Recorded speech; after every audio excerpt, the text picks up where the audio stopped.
خب بینندگان عزیز دیدید مهارت‌های دوستان رو در زمینه رشته. حالا اجازه بدید ما همون تریال بگیم که این غلطی که حالا مصطلح شده میگن آکروبات حالا اونم تکرار نشه.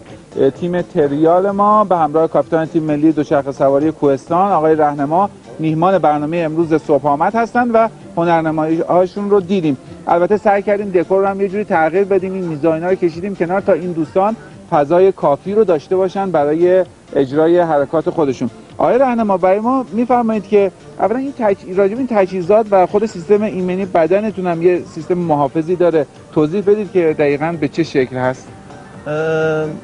همونجوری که عرض کردم خدمتتون، ما در رشته کوهستان دو رشته متفاوت داریم به اسم کراس کانتری که استقامت میشه که این مسابقات در مسیرهای طولانی و مناطق کوهستانی برگزار میشه که دوچرخه سوار بایستی مسیری و حدود از بین تقریبا 25 کیلومتر تا 50 کیلومتر میتونه این رنج تفاوت داشته باشه. حدود 2 ساعت باید روچرخ یه مسیر کوهستانی و با پستی بلندی‌های متفاوت رکاب بزنه. این رشته البته رشته خیلی سنگینیه، تقریبا مثل رشته رود هست، مثل رشته کورسی هست که در ایران ما تو آسیا خیلی مطرح هستیم. و رشته دیگرش که رشته جاده. بله. رشته دیگر هم رشته دانهیله که این رشته به خاطر جذابیت و سرعتی که داره یکی از رشته‌های خطرناک هم هست.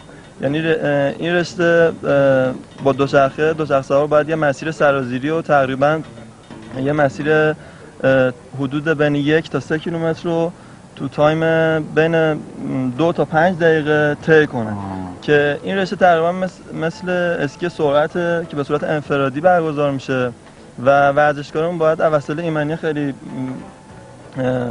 کاملی برخوردار باشن که محافظ سر که کلاههای مخصوص هست تقریبا مثل کلاههای رشته موتورسواری کراس و محافظه بدن هست مثل شولدر و زانوبند هست که ورزشکارا رو از آسیب‌ها واقعا جلوگیری میکنه براشون. این تریال هم در واقع زیر مجموعه همون رشته دانهیلیه که فرمودید. تقریبا میشه گفت تریال یکی از پایه‌های رشته کوهستان، چون رشته کوهستان یکی از رشته‌های مهارتیه، بیشتر مهارت و قدرت بدنی توش. حالا آقای راهنما راجع به این محافظه داشتید می‌فرمودید که این محافظه چیه؟ اولا دور بدنتون اینا من ببین این محافظه تقریبا آرنج و سر شونه‌ها و ستون فقرات رو محافظت میکنه که چون در رشته دانهیل سرعت بعضی موقع تا 100-120 کیلومتر میرسه تو سرازیری بین سنگ و تو خاکی هست.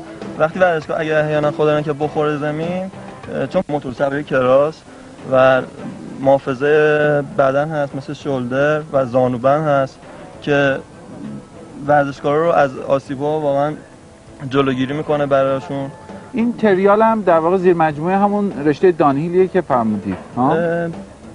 تقریبا میشه گفت تریال یکی از پایه‌های رشته کوهستان، چون رشته کوهستان یکی از رشته‌های مهارتیه، بیشتر مهارت و قدرت بدنی توش. حالا آقای راهنما راجع به این محافظه داشتید میفرمودید که این محافظه چیه؟ اولا دور بدنتون اینا من ببین این محافظه تقریبا آرنج و سر شونه‌ها و ستون فقرات رو محافظت میکنه که چون در رشته دانهیل سرعت بعضی موقع تا 100-120 کیلومتر میره سرازیری بین سنگ و تو خاکی هست.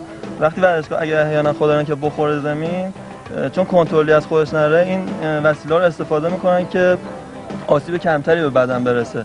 مخصوصا حالا همیشه تو مسابقات رسمی و بین‌المللی حتما این یک قانونه و باید رعایتش شه، یعنی بدون کلاه ایمنی و لباس ایمنی اصلا نمیذارن تو مسابقات شرکت کنن.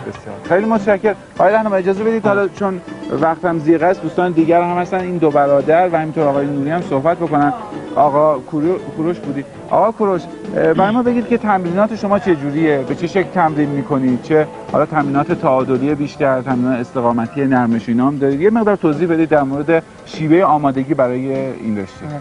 خب راستش توی رشته‌ای که ما داریم چون یه رشته مهارتی هست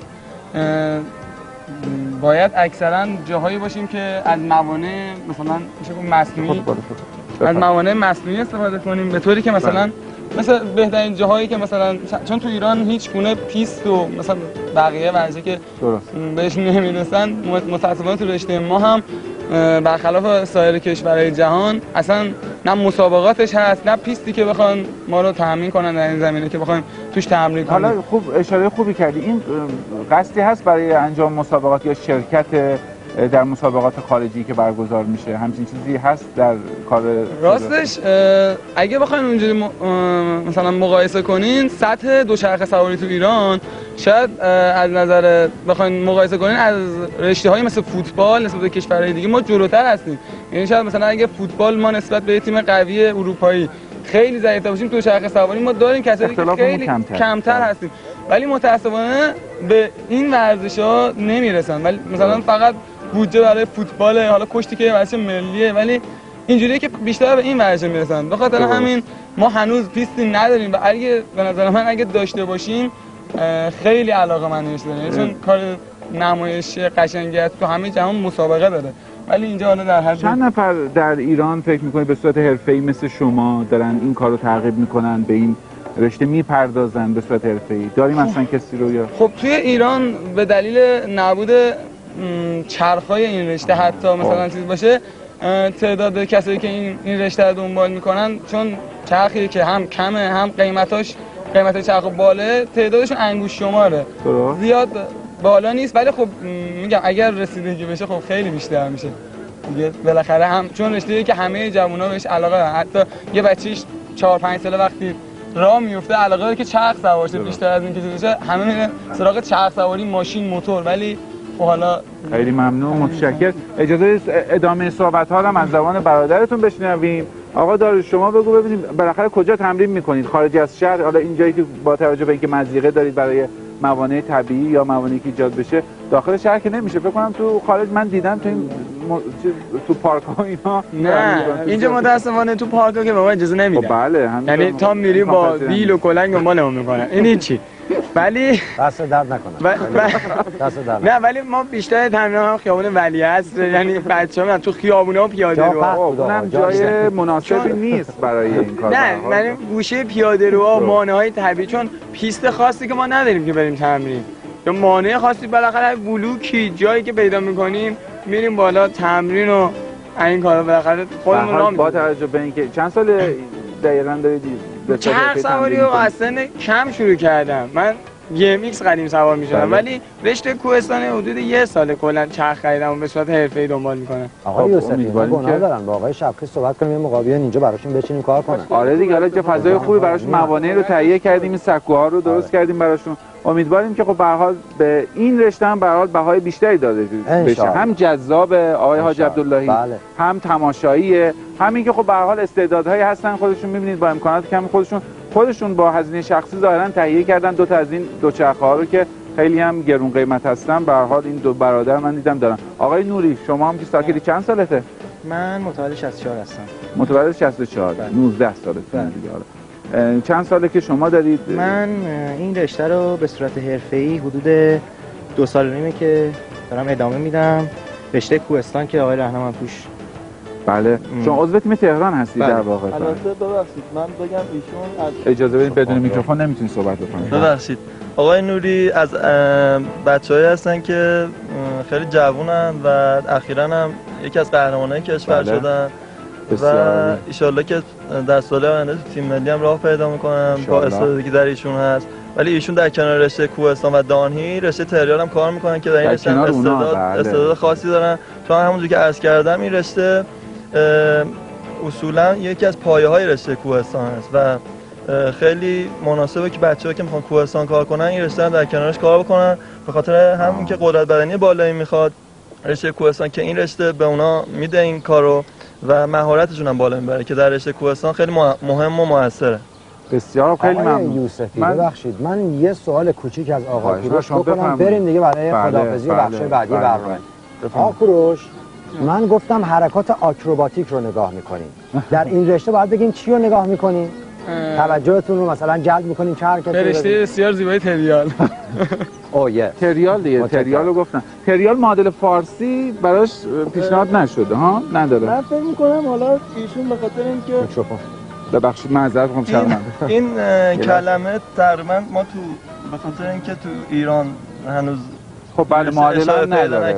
یک کلمه لایو ما هنوز معادلی براش نساختیم. فکر می‌کنم حالا آکروباتیک هم شما استفاده کنید زیاد تناقضی با این حرف نداره، یعنی حرکات دست در نکنه آبرو اما بالاخره آقای حاج عبداللهی اوکی تقریبا مناسب باشه. موافقت رو گرفت برای این کار. آقا ان اجازه بدین همینجا از همه بینندگان عزیز دعوت می‌کنم که 25 اردیبهشت ما در پارک جنگل لویزان یک دوره مسابقه قهرمانی کشور برگزار میشه در رشته دانهیل که خیلی جذاب و زیبا هست. رشته دانهیل هم خیلی جذابه. بله. با توضیحاتی که به خاطر اینکه ما اینجا امکانات ارائه این رشته رو نداشتیم، بله.